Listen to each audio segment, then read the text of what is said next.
Party में देखा ये जा रहा है औरंगाबाद में नाइत्तेफाकियां नजर आ रही है। अब सीधे अगर इसके साथ आप चलिए, मजलिस इत्तेहादुल मुस्लिमीन अगर नाम है तो इत्तेहाद क्यों नहीं बन रहा है ये पार्टी की वजह से? क्यों आपस में जो है नाइत्तेफाकियां हो रही है? मैं खुद भी अगर कहीं पर न्यूज़ लगाऊं तो वो लोगों के फोन आते हैं कि यार आप हमारे एरिया में आके क्यों ऐसा कर रहे हैं, ये गंदगी दिखा रहे हैं, नाले दिखा रहे हैं, क्यों दिखा रहे हैं? उर्दू में कहावत है, नाश ना आए आंगन टेढ़ा। जब खुद को ही नाश नहीं आ रहा है तो कह रहे हैं कि आंगन टेढ़ा है। पब्लिक जो कहती है वो चलाना चाहिए। बिल्कुल। अगर आपकी पार्टी के किसी नगर सेवक के एरिया में कोई न्यूज़ चैनल अगर को दिखा दे कि यहाँ पर इनसे लापरवाही हो रही है, आपके नगर सेवक उनके ऊपर हावी हो रहे हैं। कई केसेस ऐसे आ चुके हैं पहले, ऐसा नहीं है कि नहीं आए। स्वागत आप सभी का औरंगाबाद तक न्यूज चैनल में। मैं आपका दोस्त अल्ताफ हुसैन। जैसे ही एक ऐलान हुआ AIMIM की तरफ से कि कुछ ऐसे चेहरों को जिम्मेदारी बढ़ा दी गई है जिनके ऊपर पहले शहर की जिम्मेदारी थी, अब सारे जिले की जिम्मेदारी इनके ऊपर दी जाएगी। एक वह ऐसा नाम है, एक ऐसी पहचान है, एक ऐसा सूझबूझ वाला चेहरा है जिनका औरंगाबाद में एक अपना अलग मकाम है, जिन्होंने बचपन से लेकर आज तक अपने आप को मेहनत के रंग में ढाला है। और उसका रिजल्ट ये है कि आज औरंगाबाद ही नहीं, पूरे मराठवाड़े का एक ऐसा नाम है जो अखबार के जरिए से पढ़ा जाता है, एशिया एक्सप्रेस। और उसी के संपादक जो पूरे महाराष्ट्र में माने जाते हैं, समझे जाते हैं अपनी जबान को लेकर, अपने बेबागी के अंदाज को लेकर। मैं बात कर रहा हूं जनाब शारेक नक्शबंदी साहब की, जिन्हों पहले AIMIM की तरफ से शहर अध्यक्ष थे, अब उनको जिला अध्यक्ष बना दिया गया है। मेरे साथ जुड़े, हम सीधे इनसे बात करेंगे। कुछ ऐसे सवाल जो सवाल शायद इनको बुरे लगे, लेकिन जनता के ये सवाल इन तक पहुंचे, ये बहुत जरूरी था। सर, सबसे पहले तो हमारी तरफ से मुबारकबाद आपको, मेरी तरफ से, हमारे चैनल की तरफ से, औरंगाबाद शहर की तरफ से, कि आपको जिला अध्यक्ष AIMIM का बना दिया गया है। सवाल सीधा ये है मेरा, क्या शारेक नक्शबंदी को ये जिम्मेदारी कम थी कि एशिया एक्सप्रेस चलाए, जो जिला अध्यक्ष की जिम्मेदारी आपने संभाल ली है? सबसे पहले तो अल्ताफ भाई, इस्माइल साहब, आपका बहुत बहुत शुक्रिया। आपने जिस तरीके से मेरा तारुफ कराया, ये सब अल्लाह का करम है, अल्हम्दुलिल्लाह। और सवाल जो आपका था कि क्या पहले एशिया एक्सप्रेस की ज़िम्मेदारी कम थी कि अब ज़िले की ज़िम्मेदारी संभाल रहे हैं, ये ताकत जो मिली है तो बिलाशुबा वो मेरे कायदीन की तरफ से मिली है। और जब मैं अखबार से जुड़ा था और उस दौरान जब मैं पार्टी से जुड़ा बाज़ाब्ता तौर पर, तो तभी मुझे मेरे कायदीन ने कहा था कि अखबार को अखबार की तरह ही चलाना चाहिए। वो एक आज़ादी उनकी तरफ से थी, वो एक फ्रीडम था, एक परमिशन थी। उस वजह से जो है तो मुझ में हिम्मत आई और मैं जो है तो अखबार के साथ साथ जो है तो सियासत में भी, सहाफ़त के साथ साथ सियासत में जुड़ा। और मुझे फ़ख्र है कि मैं एक ऐसी आइडियोलॉजी के साथ जुड़ा कि जो आइडियोलॉजी इंसाफ को आम करने की बात करती है। मेरी मुराद असदुद्दीन ओवैसी साहब के मिशन से है, जो देश में इंसाफ को आम करने की बात करते हैं, जो सत्ता में हिस्सेदारी की बात करते हैं, और पिछड़े हुए तबके को लेकर, ख़ासतौर से मुसलमानों को लेकर असदुद्दीन ओवैसी साहब का जो मिशन है, मुझे फ़ख्र है कि मैं उस मिशन में एक मामूली सा सिपाही के तौर पर किरदार अदा कर रहा हूँ। लग रहा ये था, ये सोच जा रही थी औरंगाबाद की, मेरी खुद की, कि शारेक नक्शबंदी अगले साल शायद कॉप मेंबर हो, ये हम समझ रहे थे। लेकिन ये धमाका होगा, इस तरीके का बम विस्फोट होगा, ये समझ में नहीं आया कि शारेक नक्शबंदी को डायरेक्ट जिले की जिम्मेदारी मिल जाएगी। अब शहर में नहीं रहना है, अब डायरेक्टली अब बाहर निकलिए। नहीं, ऐसा नहीं है कि कॉप मेंबर मिले ना मिले। देखिए, जो भी फैसले होते हैं वो पार्टी की तरफ से होते हैं जी। और जिस भी पस मंज़र में ये फैसले लिए गए होंगे, ये पार्टी ने कुछ ना कुछ सोच के लिए होंगे। बिलाशुबा मैं कई सालों से काम कर रहा हूँ और आइंदा भी करता रहूँगा इंशाल्लाह। मुझे पूरी उम्मीद है कि पार्टी जो भी फैसला लेंगी आगे चल के, वो पार्टी के हक़ में ज़्यादा होना चाहिए बमुकाबले किसी शख्स के। हो सकता है कि कॉप मेंबर का जो फैसला लिया गया हो पार्टी के हक़ में ज़्यादा बेहतर है, इसलिए मुझे उस पर कोई ऑब्जेक्शन नहीं है। अब मैं एक सवाल ऐसे पूछने जाऊंगा आपसे, जो शायद आपको लगे कि ये सवाल मुझसे नहीं होना चाहिए था, ये तो महाराष्ट्र अध्यक्ष से होना चाहिए था। पार्टी में देखा ये जा रहा है औरंगाबाद में नाइत्तेफाकियां नजर आ रही है। अब सीधे अगर मैं ये कहूँ कि आप बोलेंगे घुमा फिरा के मत करो, तो मैं डायरेक्ट नाम के साथ बोलता हूँ जी। एक तरफ अगर मैं देखूं तो कई लोग इस वजह से भी नाराज है कि शारेक नक्शबंदी साहब को जिला अध्यक्ष बना दिया गया। अच्छा। कुछ लोगों में ये एक मोहब्बत है कि भाई बना दिया गया, बहुत अच्छे शख्स को बना दिया गया। पहले तो ये कैसा फेस होगा, और दूसरे पड़ाव पे अगर मैं लेके चलूं तो शहर अध्यक्ष जो है हमारे इस वक्त के आपके पार्टी के नासिर सिद्दीकी साहब से मैंने देखा कि वो बगैर नगर सेवकों के साथ काम कर रहे हैं, नगर सेवक उनके साथ नहीं जा रहे, वो नगर सेवक के साथ नहीं जा रहे। इस तरीके के भी कहीं ना कहीं आपकी पार्टी में फूट नजर आ रही है। इसको आप किस तरीके से देख रहे हैं? नहीं अल्ताफ साहब, मैं आपकी बात से मुत्तफिक नहीं हूँ। इसलिए नहीं हूँ कि अभी नासिर साहब को शहर अध्यक्ष पद मिले हुए तकरीबन 15-20 दिन ही गुजरे और महीना भर का अर्सा गुजरा है, और वो एक तजुर्बेकार आदमी है। और आप कह रहे हैं कि नगर सेवक साथ में नहीं थे, ये आपकी बात इसलिए गलत है कि परसों जब आप हज हाउस का जो मामला था, वहाँ पर ट्रेनिंग के सिलसिले में जब लोगों से, उनसे अधिकारियों से मिलने गए नासिर साहब अपनी अध्यक्षता में तमाम लोगों को लेकर, तो हमारे बहुत सारे कॉर्पोरेटर्स वहाँ पर मौजूद थे।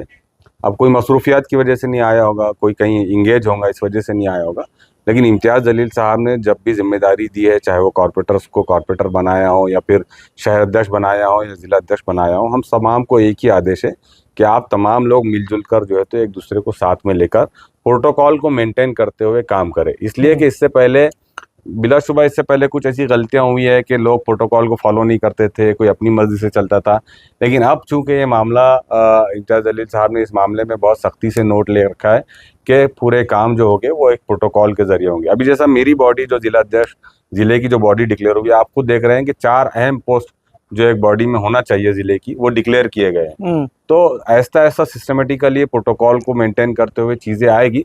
कुछ लोग अगर नाराज़ भी हो गए शहर के मामलात में, ज़िले के मामले में, तो हम उनको भी मनाकर साथ में लेंगे इंशाल्लाह। अभी वक्त ही कितना, मेरे डिक्लेरेशन को तो 2 दिन हुए हैं, नासिर साहब को 15-20 दिन गुजरे, तो सब आएंगे इंशाल्लाह, सब साथ बैठेंगे और इन सब की जो निस्बत है वो मजलिस है।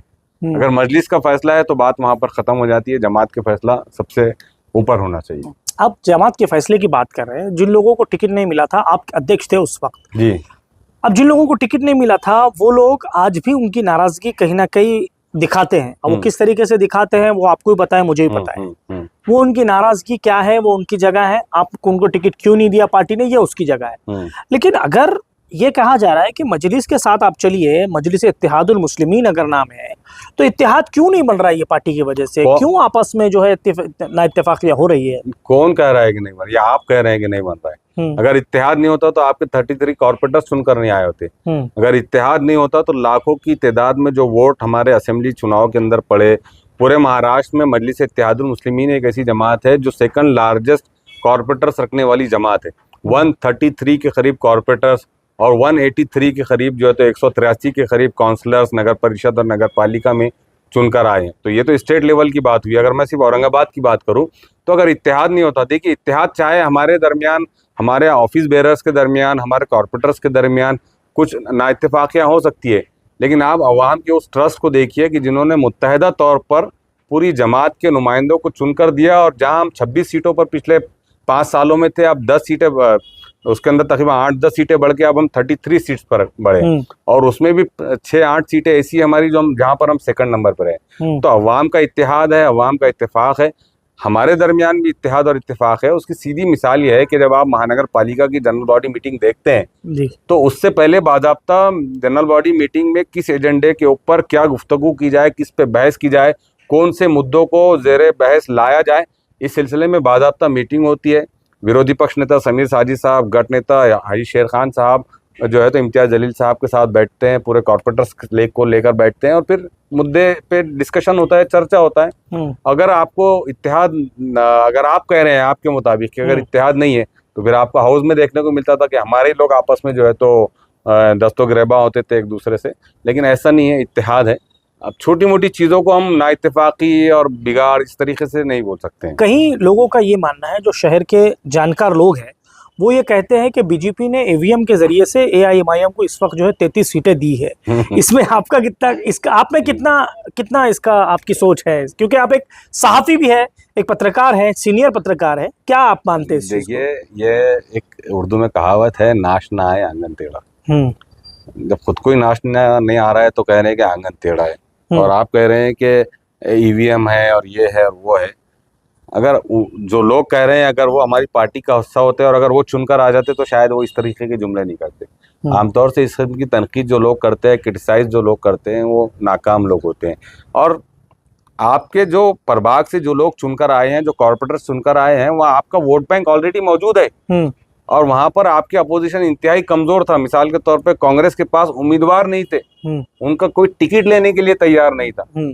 तो फिर इससे पहले के जो लोगों ने काम किए, पदाधिकारियों ने जो काम किए, हमारे साबिका कॉर्पोरेटर्स ने भी काम किए ना, ऐसा नहीं है कि नहीं किए। आज आप देख रहे हैं कि स्मार्ट सिटी के तहत जितने फंड्स आए थे शहर में, शहर के सड़कों को बेहतर बनाने के वास्ते, उसमें से तकरीबन 40% के करीब बजट जो है तो हमारे अपने इलाकों के अंदर कॉर्पोरेटर्स ने, पदाधिकारियों ने आंदोलन के जरिए, एहतजाज के जरिए बार बार लेकर आए लोगों। हमारे पास डेवलपमेंट के काम हुए। अच्छा, और वो डेवलपमेंट के कामों की बुनियाद पर जो है तो आप देख रहे हैं कि कैसे लोगों ने जो है तो दोबारा एतमाद किया। तो ऐसा नहीं है कि आप हमारी जीत को ईवीएम के हवाले कर दे रहे हैं। ये तो लोकल इलेक्शंस है, इसमें तमाम लोग, आपका चेहरा मैटर करता है, उसके बाद आपकी पार्टी मैटर करती है। कल फेसबुक पे मैं एक पोस्ट पढ़ रहा था, उस पोस्ट में लिखा हुआ था कि क्या शारिक नक्शबंदी अपने ऑफिस से पेपर चलाएंगे या AIMIM को चलाएंगे।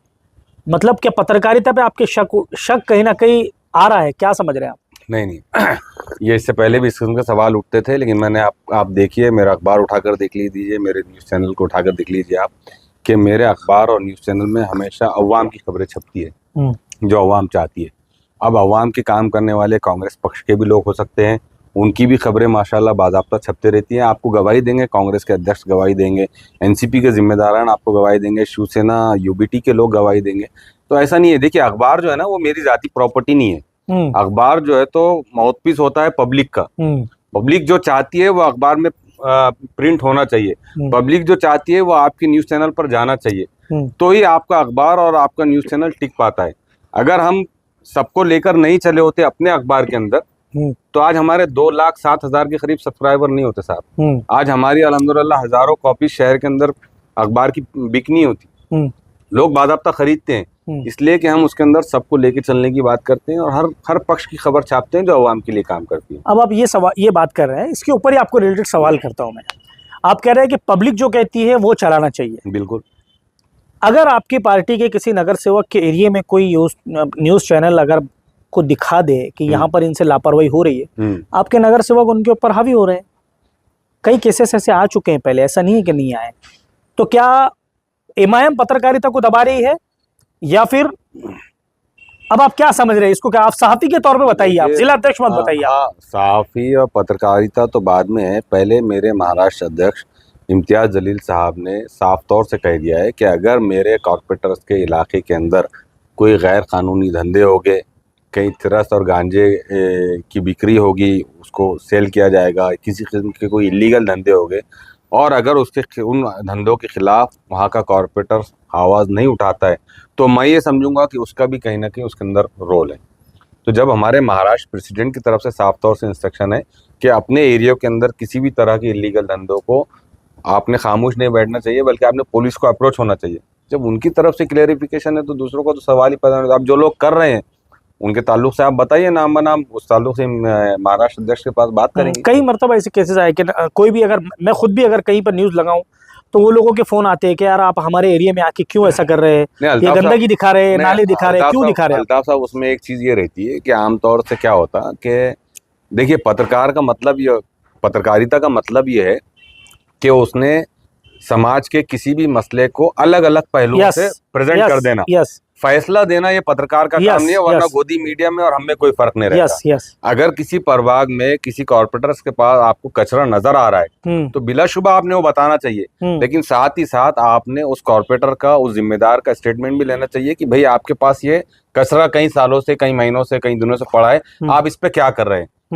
तब मुझे नहीं लगता कि आपके ऊपर किसी का कोई प्रेशर आएगा या किसी भी पत्रकार के ऊपर प्रेशर आएगा, और आना भी नहीं चाहिए। इसलिए कि पत्रकार का काम सिर्फ अलग अलग पहलुओं से खबरों को बता देना है, फैसले देना काम नहीं है। लेकिन आमतौर से होता क्या कि कुछ विरोधी लोग जो है तो कुछ लोगों को भेज के वहां पर उस स्टोरी को कवर करने लगाते हैं और फिर पर्टिकुलर उस हमारे पार्टी के जिम्मेदार को बदनाम करने की कोशिश की जाती है। इस तरीके हो सकता है कि आपके उनको ये खबर पहुंची होगी कि भाई जो है तो आपके खिलाफ ये खबर चल रही है और आपने उसका पक्ष नहीं लिया होगा, तो फिर उन्होंने कुछ कहा होगा। अभी अलग अलग इलाकों से कुछ MIM के कॉर्पोरेटर की पद जो है सदस्यता रद्द की गई, जैसे अकोला के अंदर भी एक आया है अभी हाल ही में जी।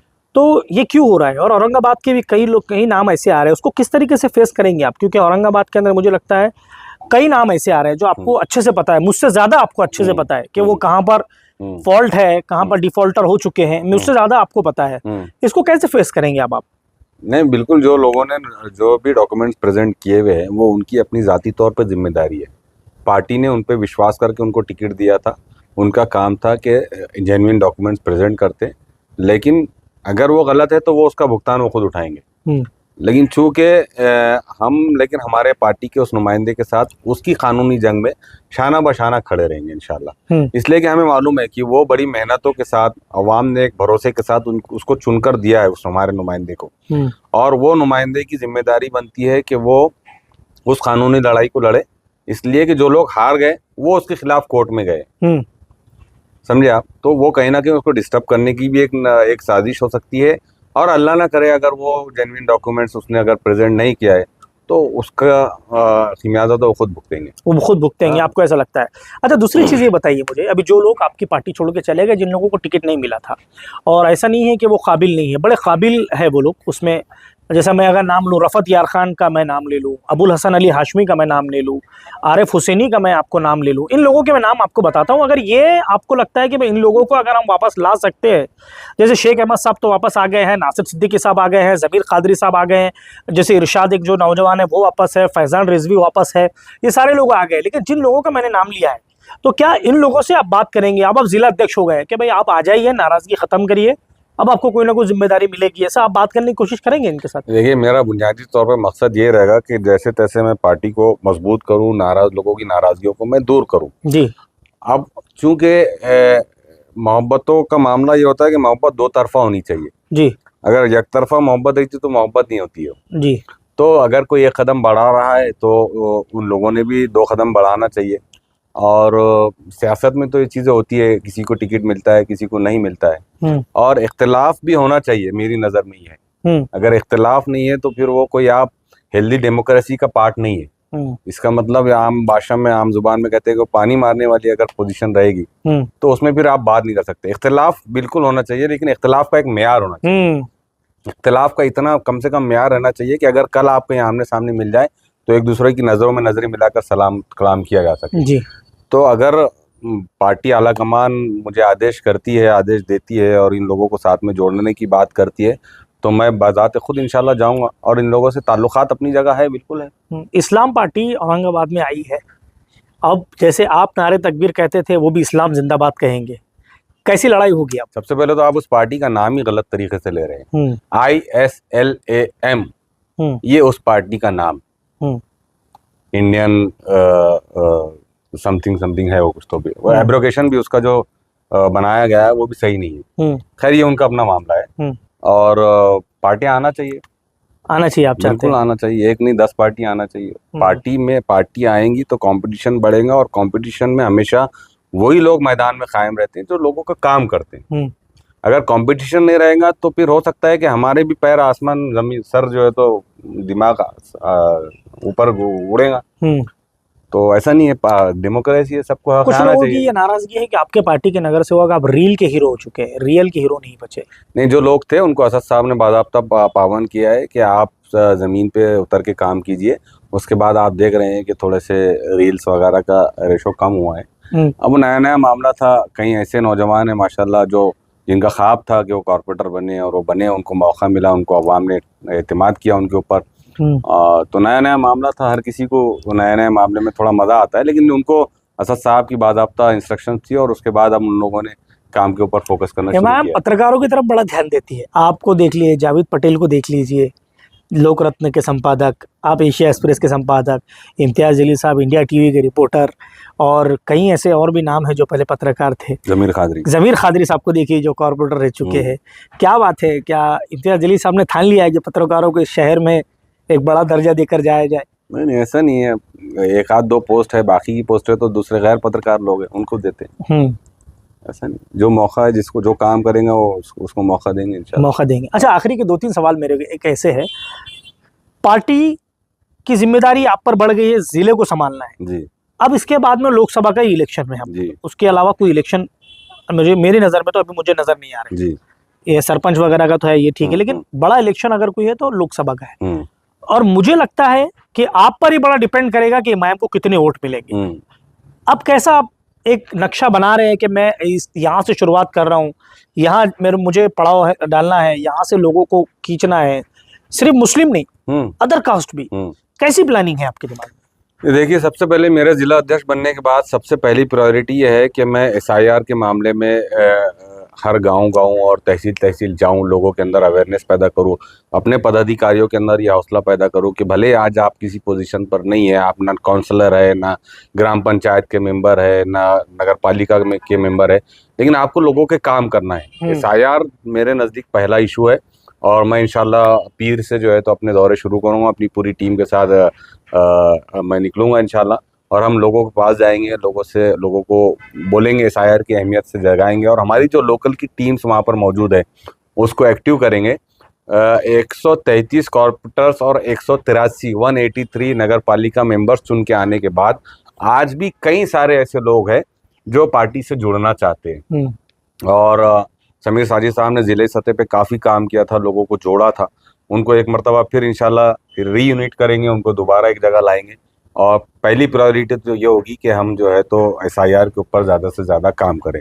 दूसरी ये होगी कि जनगणना की एक मुहिम चल रही है, हम ज़्यादा से ज़्यादा जनगणना का पार्ट लोगों को बनने लगाएंगे, इसलिए कि जनगणना अगर होगी और उसके अंदर हमारा इनरोलमेंट होगा तो पॉलिसी जो मेकिंग होती है वो जनगणना के ऊपर होती है, उस पॉपुलेशन की परसेंटेज पर होती है पॉलिसी मेकिंग जो भी होती है, कि फलाने गांव के अंदर इतने माइनॉरिटी के लोग हैं, इतने मेजॉरिटी के लोग हैं, इतने आदिवासी लोग हैं, तो फिर बजट का जो डिस्ट्रीब्यूशन होता है पॉलिसी मेकिंग में वो उस जनगणना की बेस पर होता है, चाहे वो शहरी सतह हो चाहे वो ज़िले सतह हो। तो मैं कोशिश करूँगा अपनी यूनिट के साथ मिलकर कि वो करूँ। तीसरी बात यह है कि देखिए, कोई भी आदमी जो है तो पार्टी से जुड़ने के बाद सोचता है कि मैं कॉर्पोरेटर बन जाऊं, मैं नगर पालिका का मैं काउंसलर बन जाऊं, लेकिन बहुत सारे ऐसे लोग होते हैं जो सिर्फ जिनके अंदर एक जज्बा होता है कि वो अवाम का काम करे, लेकिन उनको कोई प्लेटफॉर्म नहीं मिल रहा होता है। और दूसरी पार्टियों में और मजलिस इत्तेहादुल मुस्लिमीन में ये फ़र्क है कि दूसरी पार्टियों में किस धरना आंदोलन देने से पहले उसकी परमिशन लेने के लिए उसको महाराष्ट्र अध्यक्ष के इंतजार, जिला अध्यक्ष के इंतजार तक के वो मुद्दा ही खत्म हो जाता है। मजलिस इत्तेहादुल मुस्लिमीन एक ऐसी पार्टी है जो अपने कार्यकर्ताओं को हौसला देती है और कहती है कि आप फील्ड पे जाइए, अगर कहीं धांधलियाँ हो रही है तो उसके खिलाफ एजिटेशन होना चाहिए, और उस धांधलियों को, उन मसाइल को, उन करप्शन को उजागर करना चाहिए, और जैसे तैसे अवाम का काम करना चाहिए। तो हम जाएंगे, गांव जाएंगे, और मेरी प्लानिंग है इंशाल्लाह बिल्कुल पंचायत लेवल से लेकर जो तो जिले सतह तक के एक अच्छी टीम में बनाऊं, ताकि आने वाले दिनों के अंदर जब लोकसभा चुनाव हो गए और पिछले चुनाव के अंदर हम कहाँ कमज़ोर पड़ रहे थे उसकी स्टडी की जाएगी, उसको इंट्रोस्पेक्शन किया जाएगा पूरी पिछले चुनाव की हार को, एमपी इलेक्शन के, और जिन जिन बेल्ट्स में हम कमज़ोर पड़े थे, क्यों कमज़ोर पड़े थे, क्या हमारा संगठन कमज़ोर था, क्या हमारा मैनेजमेंट कमज़ोर था, या हम लोगों तक नहीं पहुँच पाए थे, वो तमाम इश्यूज़ के ऊपर डिस्कशन करेंगे। और वक्त के साथ साथ इंशाल्लाह मैं कोशिश करूँगा कि एक मजबूत संगठन जो है तो रूरल में, ग्रामीण सतह पे जो है तो मजबूत करूँ। अब आप जिला अध्यक्ष बन गए हैं, कांग्रेस से या वंचित से किसी से बात करेंगे क्या कि भाई आप? मैं जिला अध्यक्ष ही हूँ, मैं औरंगाबाद के नहीं, लोकल लेवल पे हुआ ना मेरे ख्याल से, अभी कहीं तो वंचित का और एमआईएम का गठबंधन हुआ था लोकल लेवल। पूरे फैसलों का इख्तियार इम्तियाज जलील साहब को है, और वो बेहतर जानते हैं सिचुएशंस को कि कहाँ टाई अप होना चाहिए, कहाँ नहीं होना चाहिए। वंचित से टाई अप का मामला भी जो है तो इससे पहले चुनाव में बातचीत हुई थी, लेकिन चूंकि वो पूरा डिपेंड जो है तो स्टेट और नेशनल लेवल की लीडरशिप के ऊपर होता है, इसलिए वो लोग फैसला लेंगे जो भी लेना है। ठीक है, थैंक यू सो मच। ये थे जनाब शारिक नक्शबंदी साहब, जो एक खुद बहुत सीनियर सहाफ़ी है, जिनके अल्फाज में एक बहुत संजीदगी नज़र आती है, जिन्होंने अपने जितने भी सवाल थे उस सवाल को ऐसे जवाब दिया जैसे कि वो नॉर्मली किसी से बात कर रहे हो। ये काबिल इंसान की एक जो है पहचान होती है, और वो अपना काबिल इंसान अपना कहीं ना कहीं अपना हुनर दिखाता है। अब देखना ये है आने वाले वक्त में शारिक नक्शबंदी साहब AIMIM को ज़िले में कितना जो है प्रचार कर पाते हैं, कितना ज़िले में कितने लोगों को खड़े कर पाते हैं, उसका क्या रिजल्ट मिलता है जो AIMIM के महाराष्ट्र अध्यक्ष इम्तियाज जलील साहब ने जो इनके ऊपर जिम्मेदारी दी है। अब देखना ये है कि क्या उस जिम्मेदारी को ये खरे उतरते हैं, कितना इस पार्टी को ये आगे लेकर जाते हैं। देखने के लिए हमारे साथ जुड़ते रहिए। कैमरामैन सैयद इस्माइल के साथ मैं अल्ताफ हुसैन, आप लोग देख रहे हैं औरंगाबाद तक। औरंगाबाद तक मीडिया जो है वो पिछले कई सालों से बहुत अच्छी खिदमत दे रहा है, लोगों तक खबरें पहुंचाने का काम कर रहा है, और उसकी रीच बढ़ रही है। उन्हें सिल्वर बटन मिला है, मैं उनको मुबारकबाद देता हूं, और उम्मीद करता हूं कि आगे उनको सिल्वर की जगह गोल्ड भी मिले, गोल्ड के बाद प्लैटिनम भी मिले, और वो इसी तरह से लोगों का काम करते रहे। शुक्रिया।